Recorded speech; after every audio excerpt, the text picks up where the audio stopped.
Good morning बच्चों। आज हम क्लास 8 की विज्ञान की वर्कशीट नंबर 29 को पढ़ेंगे, जो कि डेट 29 जनवरी 21 के लिए है।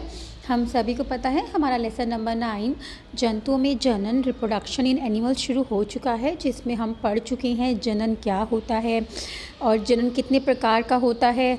मानव में हम नर जनन तंत्र के बारे में पढ़ चुके हैं, मतलब मेल रिप्रोडक्टिव सिस्टम के बारे में पढ़ चुके हैं। हम पढ़ चुके हैं मादा जनन तंत्र के बारे में, फीमेल रिप्रोडक्टिव सिस्टम के बारे में पढ़ चुके हैं। आज की वर्कशीट में बच्चों हम पढ़ेंगे निषेचन के बारे में। तो सभी बच्चे मेरे साथ अपनी वर्कशीट को खोलेंगे और अब हम इसको पढ़ना शुरू करेंगे। हम सभी जानते हैं कि हम और हमारे भाई बहनों के कुछ लक्षण अपने माताजी से और कुछ लक्षण अपने पिताजी से मिलते हैं, है ना। तो बच्चों, अगर हम थोड़ा रिकॉल करें तो हमने लास्ट वर्कशीट में पढ़ा था कि जो गुणसूत्रों की संख्या होती है, आधे गुणसूत्र की संख्या हमें अंडाणु से मिलते हैं, जो कि होते हैं 23, और आधे गुणसूत्र जो होते हैं, क्रोमोसोम्स जो होते हैं, वो शुक्राणु से मिलते हैं, है ना, 23। तो ये जब दोनों आपस में निषेचन होते हैं, दोनों आपस में मिलते हैं, फर्टिलाइज होता है, तो क्या होते हैं, फिर एक युग्मनज बन जाता है। हमने यही पढ़ा था ना कि एक युग्मनज बन जाता है, और इस युग्मनज से क्या होते हैं, कंप्लीट क्रोमोसोम्स होते हैं, जिसको क्या कहा जाता है, 46 क्रोमोसोम्स होते हैं। और युग्मनज अपने आप में क्या है, एक सिंगल कोशिका है, एकल कोशिका है ना। तो बच्चों, तो इसी वजह से हमें जो क्रोमोसोम्स आधे अंडाणु से मिलते हैं और आधे क्रोमोसोम शुक्राणु से मिलते हैं। इसी वजह से एक मनुष्य के अंदर, एक बच्चे के अंदर आधे लक्षण जो होते हैं अपनी माता से जी से मिलते हैं, और आधे लक्षण जो होते हैं वो अपने पिताजी से मिलते हैं। तो आई होप बच्चों आपको इतना समझ में आ गया होगा। तो चलिए अब हम आगे पढ़ते हैं। वर्कशीट में आगे क्या बताया हुआ है, ऐसा क्यों होता है, इसको जानने के लिए हम निषेचन की प्रक्रिया को समझते हैं। अब बच्चों, यहाँ पे आपको और अच्छे से समझाने के लिए निषेचन के बारे में बताया हुआ है। तो बच्चों, निषेचन मतलब फर्टिलाइजेशन जो होता है वो क्या होता है, हमने पढ़ा था नर युग्मक मतलब शुक्राणु, जो मेल रिप्रोडक्टिव ऑर्गन्स में जो टेस्टीज होती है, जो स्पर्म्स बनाती है, शुक्राणु बनाती है, जो कि एक बच्चे की उत्पत्ति के लिए बहुत ज़रूरी होते हैं। और जो मादा युग्मक होता है, मतलब जो फीमेल गैमीट्स होते हैं, वो अंडाणु होता है जो अंडाशय बनाता है। जब वो के संलयन की क्रिया को निषेचन कहते हैं, मतलब जब शुक्राणु और अंडाणु आपस में मिलते हैं, फर्टिलाइज होते हैं, तब उस क्रिया को, जब वो मिलते हैं, उस क्रिया को क्या कहते हैं, निषेचन कहते हैं। ठीक है। और निषेचन बच्चों अगर रिकॉल करें तो कहाँ पर होती है, मानव में मादा जनन तंत्र के कौन सी भाग में होती है, तो हमने पढ़ा था फेलोपियन ट्यूब्स में होती है, अंडा वाहिनी में होती है। ठीक है। अब बताया है निषेचन दो प्रकार का होता है, एक होता है आंतरिक निषेचन और एक होता है बाह्य निषेचन। आंतरिक निषेचन जिसको हम कहते हैं इंटरनल फर्टिलाइजेशन, और एक होता है बाह्य निषेचन जिसको हम कहते हैं एक्सटर्नल फर्टिलाइजेशन। अब इसको पढ़ते हैं, ये क्या है। ठीक है बच्चों, एक बार हम यहाँ पे ये चित्र को भी देखते हैं। बच्चों, यहाँ पे हमें चित्र दिखाया हुआ है निषेचन का, इसको मैं थोड़ा बड़ा करके आपको दिखाती हूँ ताकि आपको और अच्छे से समझ में आए। तो बच्चों, ये निषेचन का चित्र दिखाया हुआ है, ये आपकी एनसीईआरटी की बुक से लिया हुआ है, लेसन नंबर 9 चित्र 9.5 से आपको मेरी कॉपी में भी ड्रॉ करना है। इसमें दिखाया हुआ है, ये एक अंडा है। अंडा कहाँ पे होता है, अंडा वाहिनी में होता है ना। जब वो अंडाशय से निकलता है तो अंडा वाहिनी में आता है। फिर उसके बाद हमने पढ़ा था कि कुछ ही शुक्राणु वहाँ तक पहुँच पाते हैं, और उसमें से केवल एक ही शुक्राणु जो होता है वो अंडे के अंदर जा पाता है और अंडे को फर्टिलाइज कर पाता है, निषेचन कर पाता है। तो आई होप बच्चों आपको इतना अच्छे से समझ में आ गया होगा। तो ये एक शुक्राणु अंडे को निषेचन कर दिया, अंडे में चला गया। अब ये दोनों आपस में इनमें क्या हो गया, निषेचन हो गया। ठीक है। आई होप आपको इतना अच्छे से समझ में आ होगा। तो चलिए अब हम आगे देखते हैं वर्कशीट में हमें आगे क्या बताया हुआ है। अब वर्कशीट में हमें बताया हुआ है निषेचन दो प्रकार का होता है, एक होता है आंतरिक निषेचन, एक होता है बाहरी निषेचन। आंतरिक निषेचन जिसको हम कहते हैं इंटरनल फर्टिलाइजेशन। अब ये क्या है, वह निषेचन क्रिया जिसमें नर युग्मक व मादा युग्मक का जो संलयन होता है मादा शरीर के अंदर होता है। अब बच्चों, क्या होती है निषेचन, जो फर्टिलाइजेशन होता है दो होते हैं, एक तो होता है इंटरनल जो शरीर के अंदर होता है, उसको कहते हैं इंटरनल, मतलब आंतरिक निषेचन।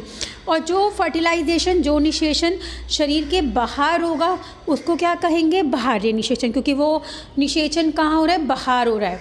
और जो शरीर के अंदर होगा वो होगा इंटरनल फर्टिलाइजेशन। ठीक है, तो हमें पता है कि क्या होता है इसमें, वह निषेचन क्रिया जिसमें नर युग्मक जो होता है, मतलब जो स्पर्म्स होते हैं, जो मेल गैमीट्स होते हैं, और जो मादा युग्मक मतलब जो फीमेल गैमीट होते हैं, जो अंडाणु, वो का संलयन वो कहाँ मिलते हैं, मादा शरीर के अंदर होता है। तो हमने पढ़ा था कि वो कहाँ पे होता है, मादा शरीर के अंदर होता है ना। तो हम इसको देखें, हम रिकॉल करें तो हमने पढ़ा था ना कि स्पर्म्स शरीर में गर्भाशय से होते हुए, वेजाइना से होते हुए, गर्भाशय से होते हुए अंडवाहिनी में आते हैं, है ना। और अंडाशय जो होता है, अंडाशय भी अंडवाहिनी में आता है। और यहाँ पे अंडाणु और जो स्पर्म्स होता है उसका निषेचन होता है। तो बच्चों ये सब कहाँ पे हो रहा है, ये मादा के शरीर के अंदर हो रहा है। तो ये क्या है, ये इंटरनल फर्टिलाइजेशन है, जिसको हम कहते हैं आंतरिक निषेचन। समझ में आया। और आंतरिक निषेचन कहलाता है। और उदाहरण और आंतरिक निषेचन कौन कौन से जीव जंतुओं में होता है, तो बच्चों ये मनुष्यों में होता है, गाय, बिल्ली, कुत्ता, मुर्गा इत्यादि। इनमें कौन सा निषेचन होता है, इनमें आंतरिक निषेचन होता है। तो आई होप बच्चों ये आपको अच्छे से समझ में आ गया होगा। तो चलिए अब आगे पढ़ते हैं, वर्कशीट में आगे क्या बताया हुआ है। बाहरी निषेचन मतलब एक्सटर्नल फर्टिलाइजेशन, वो निषेचन जो मादा शरीर के बाहर हो रहा होगा उसे क्या कहेंगे, बाहरी निषेचन। तो वह निषेचन क्रिया जिसमें नर युग्मक मतलब कि जो मेल गैमीट होता है, जो शुक्राणु होते हैं, और वे मादा युग्मक मतलब जो फीमेल गैमीट होते हैं, अंडाणु का संलयन वो कहाँ मिलते हैं, मादा शरीर के बाहर होता है, उसे बाहरी निषेचन कहते हैं। जैसे कि मेंढक, मछली, उदाहरण टोड इत्यादि। अब बच्चों ये उदाहरण याद करने बहुत ज़रूरी हैं। तो इसका मतलब क्या, जितने भी जलीय जीव होते हैं, मेंढक भी पानी का जीव है, मछली भी पानी का जीव है, टोड भी पानी में रहने वाला जीव है। तो जितने भी ज़्यादातर जलीय जीव होते हैं उनके अंदर कौन सा निषेचन होता है, बाहरी निषेचन होता है, मतलब एक्सटर्नल फर्टिलाइजेशन होता है। इतना समझ में आया। इसको अब समझते हैं कैसे होता है। अब बच्चों आपको यहाँ पे ये फोटो चित्र दिखाई दे रहा है। ये चित्र जो है बच्चों, ये जो है ये मेंढक के अंडे हैं। किसके हैं, मेंढक के अंडे हैं। अब क्या होता है बच्चों, जलीय जीवों में क्या होता है, जो मेंढक होगा, वो जो मादा मेंढक होगी वो क्या करेगी, मादा मेंढक पानी में ही अंडों को ऐसे छोड़ देगी। जैसे सारे दिखाई दे रहे हैं, पानी में अंडे दिखाई दे रहे हैं, मेंढक के अंडे हैं। ठीक है, तो मादा मेंढक जो कि ऐसे अंडे छोड़ देगी, ऐसे ही जो नर मेंढक होगा वो अपने शुक्राणु इस पे छोड़ देंगे। अब बच्चों ये ज़रूरी नहीं है कि सारे जो अंडाणु हैं वो शुक्राणु से निषेचन हो, क्योंकि कुछ अंडे जो होते हैं वो पानी में थोड़े ख़राब हो जाते हैं। ठीक है, कुछ फट जाते हैं। तो बच्चों कुछ ही अंडे जो होते हैं वो शुक्राणु के साथ मिल पाते हैं और उनमें निषेचन होता है। तो आई होप बच्चों आपको समझ में आ गया होगा। तो ये होता है बाहरी निषेचन, जिसमें जो निषेचन हो रहा है वो मादा शरीर के बाहर होता है। ठीक है, तो आंतरिक निषेचन किस में होता है, गाय, बिल्ली, कुत्ता, मुर्गा, मनुष्य इत्यादि। और बाहरी निषेचन किस में होता है, मेंढक, मछली, टोड इत्यादि। ठीक है, आगे बढ़ते हैं। वर्कशीट में आगे क्या बताया हुआ है। इस प्रक्रम में जब नर और मादा एक साथ पानी में आते हैं तो मादा सैकड़ों अंडे देती है। अभी समझ में आ रहा है अब क्या होता है। बाहरी निषेचन को फिर से समझाया जा रहा है कि जब नर जो होता है और मादा एक साथ पानी में आ जाते हैं तो क्या होता है, जो मादा होती है वो पानी में ही ऐसे सैकड़ों अंडे दे देती है। ठीक है, जो कि जेली की परत से एक साथ और सुरक्षित रहते हैं। अब वो कह रहे हैं जो कि एक जेली जैसी परत से एक साथ जो होते हैं वो सुरक्षित रहते हैं। जैसे ही मादा अंडे देती है उसी समय नर उन पर शुक्राणु छोड़ देते हैं। तो जैसे ही मादा जो होती है वो अंडे देती है तो उसके बाद क्या होता है, उसी समय जो नर होते हैं जो वो क्या करते हैं, उन पर अपने शुक्राणु छोड़ देते हैं। प्रत्येक शुक्राणु अपनी पूंछ की मदद से इधर उधर तैरते हैं। तो हमने पिछली वर्कशीट में पढ़ा था कि शुक्राणु का चित्र कैसा होता है। शुक्राणु का चित्र ऐसा होता है ना। तो वो क्या होते हैं, जो प्रत्येक शुक्राणु होते हैं वो अपनी पूंछ की मदद से इधर उधर तैरते हैं और अंडे के साथ जाके निषेचन करते हैं। आगे क्या बताया हुआ है वर्कशीट में, जैसे ही शुक्राणु अंडाणु के संपर्क में आते हैं जिसके फलस्वरूप निषेचन होता है। अब जैसे ही शुक्राणु जो होते हैं अंडा के साथ जाके मिलते हैं तो वहाँ पे क्या हो जाता है, निषेचन हो जाता है। और यहाँ निषेचन कहाँ पे हो रहा है, जल में हो रहा है, मादा शरीर के अंदर नहीं हो रहा है, इसलिए क्या है, बाहरी निषेचन है। मादा शरीर के बाहर, ठीक है, जल में हो रहा है। तो ये सामान्यतः जलीय जंतुओं में होता है। आई होप बच्चों आपको इतना समझ में आ गया होगा, ठीक है। तो चलिए अब आगे पढ़ते हैं। आगे क्या बताया हुआ है वर्कशीट के अंदर। क्या आपने परख नली शिशु के बारे में सुना है? अब वो पूछ रहे हैं क्या आपने कभी भी टेस्ट ट्यूब बेबी के नाम सुना है, जिसको हम परख नली शिशु भी कहते हैं। तो चलिए इसमें क्या होता है जानते हैं। कुछ स्त्रियों में अंडा वाहिनियाँ जो होती हैं वो अवरुद्ध होती हैं। अब बच्चों क्या होता है इसके अंदर, इसको पहले हम थोड़ा डायग्राम से समझते हैं, फिर इसको पढ़ेंगे ताकि आपको और अच्छे से समझ में आए। तो सभी बच्चों को ये चित्र दिख रहा है जो हमने लास्ट वर्कशीट में भी देखा था। अब इसमें बताया हुआ है कि परख नली शिशु में क्या होता है। अब बच्चों कभी कभी क्या होता है, किसी स्त्रियों को बच्चा नहीं हो पाता। क्यों नहीं हो पाता? क्योंकि जो उनकी अंडा वाहिनियाँ जो फैलोपियन ट्यूब्स होती हैं वो ब्लॉक्ड होती हैं। अब उसमें क्या होता है, अब ये फैलोपियन ट्यूब्स है वो किसी भी कारणवश यहाँ पे ब्लॉक्ड होती हैं। अब हमें पता है जब अंडाशय से अंडाणु निकलता है, जिसको हम मादा युग्मक कहते हैं, जो कि एक बच्चे की उत्पत्ति के लिए बहुत ज़रूरी होता है, वो कहाँ पे होता है? फैलोपियन ट्यूब्स में आ जाता है, अंडा वाहिनियों में आ जाता है, ठीक है।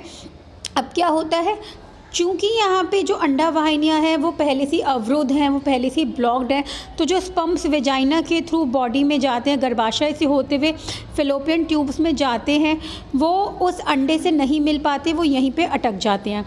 अंडा यहाँ पे है और शुक्राणु यहाँ पे, तो ये आपस में मिल नहीं पाते। और हमें पता है एक बच्चे की उत्पत्ति सिर्फ और सिर्फ तब होती है जब अंडाणु और शुक्राणु आपस में मिलते हैं और युग्मनज बनाते हैं। तो यहाँ पे इसकी वजह से क्या होता है, अवरुद्ध अंडा वाहिनी अवरुद्ध होने की वजह से ये शुक्राणु अंडा तक नहीं पहुंच पाते हैं। फिर क्या होता है, इसीलिए बच्चों परख नली शिशु खोज की गई। फिर क्या होता है बच्चों, क्या होता है, परख नली शिशु के अंदर जो ये अंडा होता है उसको यहाँ से ले लेते हैं, अलग से ले लेते हैं, ऐसे ही शुक्राणु को अलग से ले लेते हैं। तो लैब्स के अंदर अंडाणु और शुक्राणु को मिलाते हैं, उनका संलयन कराते हैं और कुछ एक हफ्ते के लिए इनको रखा जाता है। जब ये युग्मनज थोड़ा बड़ा हो जाता है, उसमें डिविजन्स हो जाती हैं, फिर क्या करते हैं, फिर जब ये युग्मनज बन जाता है एक और थोड़ा डिविजन्स हो जाती है, वो भ्रूण होने लगता है, रोपित भ्रूण, तो उसको बना के कहाँ डाल देते हैं, गर्भाशय में। तो वो यहाँ पे डाल देते हैं, इसको यहाँ पे डाल देते हैं। और जो ये भ्रूण होता है वो यहाँ पे फीटस जो होता है वो यहाँ पे विकसित होता है 9 महीने तक। तो इसे कहते हैं परख नली शिशु। और बच्चा जो होता है वो यहीं विकसित होता है गर्भाशय में, जैसे कि नॉर्मल में होता है। तो ये आई होप बच्चों आपको परख नली शिशु का समझ में आ गया होगा। तो चलिए अब हम पढ़ते हैं वर्कशीट में क्या बताया हुआ है। कुछ स्त्रियों में अंडा वाहिनी जो होती हैं अवरुद्ध होती हैं। ऐसी स्त्रियां शिशु उत्पन्न करने में असमर्थ होती हैं। तो हमने पढ़ा था कि अभी जो अंडा वाहिनी जो फैलोपियन ट्यूब्स होती हैं वो ब्लॉक्ड होती हैं, जिसकी वजह से वो शिशु उत्पन्न करने में असमर्थ होती हैं, क्योंकि निषेचन के लिए शुक्राणु मार्ग जो होता है अवरुद्ध होने के कारण अंडाणु तक पहुंच नहीं पाते हैं। समझ में आया कि जब वो अंडा वाहिनियाँ वहाँ पे ब्लॉक्ड हो जाएंगी, जब वो अंडा वाहिनियाँ जहाँ पे से एग निकला हुआ है और वो ब्लॉक्ड हो जाएंगी, यहीं पे ब्लॉक्ड होंगी, तो शुक्राणु को आगे जगह ही नहीं मिलेगी जाने की, तो शुक्राणु जब अंडे तक नहीं पहुँच पाएगा, है ना। तो इसी वजह से वो शिशु उत्पन्न नहीं कर पाती हैं।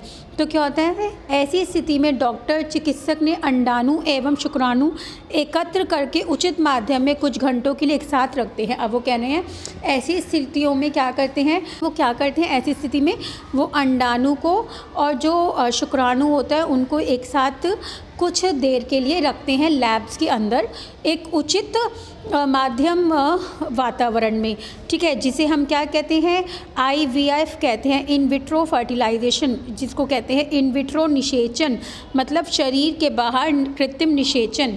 आया समझ में, इन विट्रो फर्टिलाइजेशन मतलब जिसमें शरीर के बाहर निषेचन होता है। और अगर निषेचन हो जाता है तो युग्मनज को लगभग 1 सप्ताह तक विकसित किया जाता है। और जब निषेचन हो जाता है, जब शुक्राणु अंडाणु मिलकर निषेचन कर देते हैं, तो युग्मनज जो होता है उसको 1 हफ्ते तक के लिए विकसित किया जाता है। तो हमने पढ़ा था एक जो युग्मनज होता है वो डिवाइड होता रहता है। पहले वो एक कोशिका होता है ना, जिसमें 46 क्रोमोसोम्स होते हैं, एक कोशिका वो बनता है। फिर उसके बाद वो कंटिन्यूशन में डिवीजन में रहता है, अलग अलग अंग बनने, अलग अलग ऑर्गन्स बनने शुरू हो जाते हैं। तो वो क्या होता है, वो सेल डिवीजन के कारण बनता है। तो क्या होता है, जब वो युग्मनज एकल कोशिका जो होती है, जब वो धीरे धीरे डिवाइड होना शुरू होती है तो उसको 1 सप्ताह तक उसको और भ्रूण में, रोपित भ्रूण में विकसित किया जाता है, जिसके पश्चात क्या होता है, उसे माता के गर्भाशय में डाल दिया जाता है, स्थापित किया जाता है। तो जब वो थोड़ा रोपित भ्रूण सा बन जाता है, युग्मनज जो होता है वो थोड़ा भ्रूण बनने लगता है, फीटस बनने लगता है, उसको कहाँ डाल दिया जाता है, वापस से जो माता होती है उसके गर्भाशय में डाल दिया जाता है। फिर माता के गर्भाशय में पूर्ण विकास होता है तथा शिशु का जन्म सामान्य शिशु की तरह ही होता है, और जो शिशु का जन्म होता है वो सामान्य ही शिशु की तरह होता है। इस तकनीकी द्वारा जन्मे शिशु को प्रकनली शिशु कहते हैं। अब जो बच्चे ऐसे जन्म लेते हैं उनको प्रकनली शिशु कहते हैं। तो क्या होता है, ये एक मिथ होता है कि शिशु का विकास प्रकनली में नहीं होता है। ठीक है, चलिए अब हम देखते हैं आज हमने वर्कशीट में क्या सीखा है। तो सभी बच्चे देखेंगे, पहला प्रश्न देखते हैं, निषेचन किसे कहते हैं? ये प्रक्रिया मादा जनन तंत्र के किस भाग में होती है? तो चलिए यहाँ पढ़ते हैं।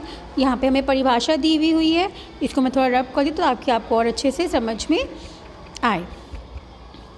तो यहाँ पे है ये आपका फर्स्ट का, नर युग्मक और मादा युग्मक के संलयन की क्रिया को क्या कहते हैं? निषेचन कहते हैं। तो ये आपका किसका आंसर है? फर्स्ट का आंसर हो गया। ठीक है, अब उसके बाद पूछा हुआ है कि यह प्रक्रिया मादा जनन तंत्र के किस भाग में होती है? अब निषेचन कहाँ पे होती है? तो बच्चों यहाँ पे हम लिख देंगे वो कहाँ पे होती है, तो वो किस में होती है? अंडवाहिनी में होती है। तो आप यहाँ पे क्या लिख देंगे? अंडवाहिनी में होती है। आया समझ में? चलिए अब आगे देखते हैं, आगे कौन सा क्वेश्चन पूछा हुआ है। सेकंड क्वेश्चन, आंतरिक निषेचन व बाहरी निषेचन में दो अंतर बताओ। अब आपको क्या करना है, जो आंतरिक निषेचन, इंटरनल फर्टिलाइजेशन और एक्सटर्नल फर्टिलाइजेशन में अंतर बताना है। तो बच्चों आपको यहाँ पे बहुत अच्छे से दिया हुआ है, आप इसी को अंतर को बना के लिखेंगे। तो ऐसे लिखेंगे, पहला आंतरिक निषेचन और बाहरी निषेचन। पहले परिभाषा लिख देंगे कि वह निषेचन क्रिया जिसमें नर युग्मक व मादा युग्मक का संलयन मादा शरीर के अंदर होता है उसे आंतरिक निषेचन कहते हैं। ये फर्स्ट पॉइंट बन जाएगा आंतरिक निषेचन का। तो ऐसे ही बाहरी निषेचन का फर्स्ट पॉइंट बन जाएगा कि वह निषेचन क्रिया जिसमें नर युग्मक व मादा युग्मक का संलयन मादा शरीर के बाहर होता है उसे बाहरी निषेचन कहलाता है। तो ये दोनों का फर्स्ट पॉइंट हो गया। और दूसरा पॉइंट क्या बन जाएगा? तो दूसरा पॉइंट बन जाएगा उदाहरण। तो उदाहरण कौन कौन से होते हैं आंतरिक निषेचन के? मनुष्य, गाय, बिल्ली, कुत्ता, मुर्गा इत्यादि। ठीक है, और बाहरी निषेचन के उदाहरण क्या है? मेंढक, मछली, टोड। तो बच्चों आपको इसको ऐसे लिखना है। तो आपका किसका आंसर है? सेकंड का आंसर हो जाएगा। ठीक है, नेक्स्ट पढ़ते हैं, रिक्त स्थान की पूर्ति कीजिए। अब यहाँ पे हमें फिल इन द ब्लैंक्स पूरे करने हैं। शुक्राणु एवं अंडाणु का संलयन अब क्या कहलाया जाता है? जब शुक्राणु और अंडाणु मिलते हैं तो उसको क्या कहते हैं? उसको हम निषेचन कहते हैं। तो आप यहाँ पे क्या लिखेंगे? निषेचन कहते हैं। ठीक है, गाय व मनुष्य में कौन सा निषेचन होता है? तो गाय व मनुष्य में कौन सा निषेचन होता है?